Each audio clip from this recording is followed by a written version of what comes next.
থেকে পালং শাক বাগান থেকে পালং শাক তুলছি। আজকে হচ্ছে রবিবার, সাফাইয়ের দিন। চলো সাফাই করতে বেরিয়েছি। দেখো কত বড় বড় পালং শাক হয়েছে।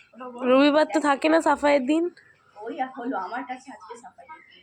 আজকে বুঝতেই পারছো আজকে হচ্ছে সরস্বতী পুজো, সেই উপলক্ষে সব চচ্চড়ি হবে। একেবারে ভাবলাম যে পালং শাক হয়েছে যখন তুলেই নিই। মামা ওর পাশে ছোট ছোট কি আছে? ওই ছোট ছোট ওই জায়গাটা সেই ঝাংড়ালো গাছ। এই দেখো কত বড় বড়, দেখেছো দেখেছো সবাই? দেখো ওটা ভিড়ির জন্য অত বড় লাগে মোটেই না। দেখো তুলে দেখাচ্ছি কত বড়। বাই বাই বন্ধুরা।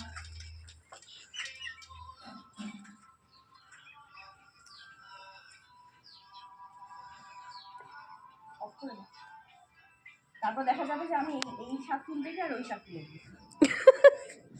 কাই ওটা কি আদেও ভগবানই জানে। পালং শাকের মতনই দেখতে।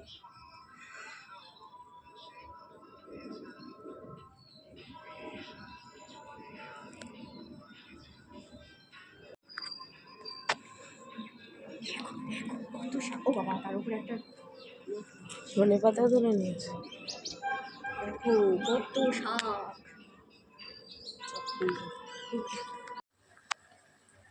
হাই ফ্রেন্ডস, তো তোমাদের সকালবেলায় বললাম আজকে দেখালাম যে আমি স্কুল থেকে এলাম। আসার পরে আমি সমস্ত মানে বাগানের যা ছিল সব কিছুকে আজকে তুলে দিয়েছি। তার মানে হচ্ছে পালং শাক হয়েছিল।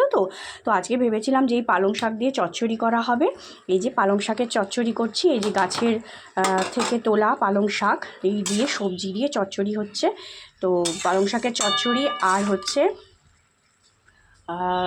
খিচুড়ি, গোবিন্দভোগ চালের খিচুড়ি। এতে দেওয়া হয়েছে ফুলকপি, এই যে ফুলকপি, আলু, বিনস, কড়াইশুঁটি দিয়ে একটা খিচুড়ি বানানো হচ্ছে। তো আজকে যেহেতু সরস্বতী পুজো, তো সরস্বতী পুজো উপলক্ষে আমাদের আজকের এই মেনুটা। তো দেখতে থাকো তোমরা। আর তোমরা হয়তো বলতেই পারো যে আজকে সানডে, আজকে কেন স্কুলে গিয়েছিলে? তার কারণ হচ্ছে আজকে যেহেতু বুঝতেই পারছো যে সরস্বতী পুজো, মানে যেহেতু সরস্বতী পুজোটা দুদিন পড়েছে, মানে সোমবার আর আজকে দুদিন মিলিয়ে সরস্বতী পুজো পড়েছে, সেই জন্য পুজো রবিবার দিন করা হয়ে, মানে রবিবার দিন আমরা সব পুজোগুলোর জোগাড় করে এসেছি স্কুলের। আর সেই জন্য সকাল সকাল স্কুলে যেতে হয়েছিল। আর কালকে আমাদের স্কুলে পুজো আছে। তো আর যেহেতু বাড়ির পুজোগুলো আমরা আজকেই সবাই আর কি সেরে নিচ্ছি, যেহেতু কালকে স্কুলের পুজো আছে। তো যাই হোক, আজকে আমার বাড়িতে পুজো দুপুর 2টোর সময় ঠাকুরমশাই আসবে পুজো করতে। তো তার আগে থেকে আমি এই সব খাবার দাবারগুলো রেডি করে নিচ্ছি, কারণ এগুলো না রেডি করলে ওদিকে পুজোর সময় বসলে খুব অসুবিধা হবে। এগুলো তৈরি হয়ে যাবার পরেই আমি চলে যাব স্নানে। স্নান করে নিয়ে তারপরেই আমি তোমার পুজোর জোগাড়টা শুরু করে দেবো। তা যাই হোক, তোমরা দেখতে থাকো। আমি যখন পুজোর জোগাড় করব সেটাও তোমাদের অবশ্যই দেখাবো। Thank you so much. ভিডিওটা কিন্তু স্কিপ করো না, পরপর দেখতে থাকো। বন্ধুরা, খিচুড়ি একদম রেডি হয়ে গেছে। দেখো ফ্রেন্ডস, তোমরা খিচুড়ি অলমোস্ট রেডি। তো এবার হচ্ছে সাতলানোর পালা। তো আমি এটা ফোড়নে বসিয়ে দিয়েছি। সাতলানো মানে মোটামুটি গরম হয়ে গিয়ে কালো মানে কী বলবো, মশলাগুলো পুড়ে ঠুড়ে গেলে একদম কমপ্লিট। ঠিক আছে, তো সাতলালেই আমার আজকের খিচুড়ি রান্না কমপ্লিট হয়ে যাবে। এই যে মশলা থেকে গন্ধ বার হয়ে গেছে, ফোড়নের গন্ধ বেরিয়ে গেছে।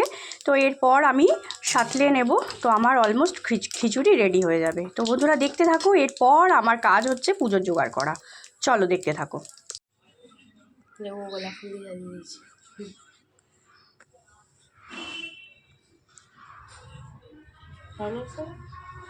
কাগজ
সামে ভবতু শ্রীরাভাং বিনা পুস্তকধারিণী মুরারি বল্লভাং দেবী সর্বশুক্লা সরস্বতী এসো চন্দন মন্দ পুষ্পাঞ্জলি ওই শ্রী সতীর্থ